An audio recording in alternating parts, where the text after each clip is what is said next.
graduates, but also to those who are part of the celebration. In behalf of all the parents, thank you very much to the teachers of Pagadian City Pilot School who have rendered their invaluable service to our children.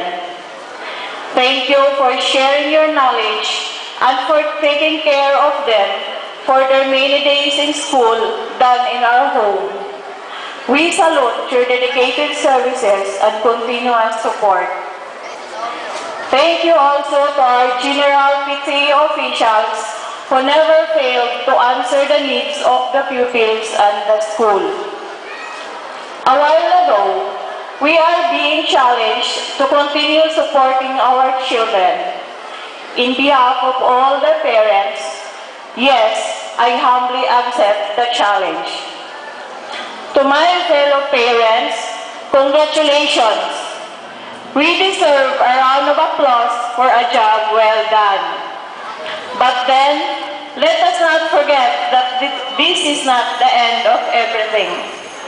So we must prepare ourselves to take on whatever challenges that will come next in our lives. Let us strengthen our role by reinforcing our relationship with our children.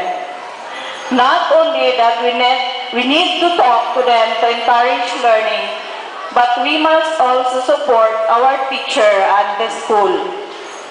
To the graduates, congratulations! As you face new academic challenges, continue soaring and stepping forward. Set high goals for yourself and excel in every aspect of your life. And whatever life may bring you, don't forget your alma mater, the Pagadian City Pilot School, because this is where your journey started. Thank you, and may God bless us all.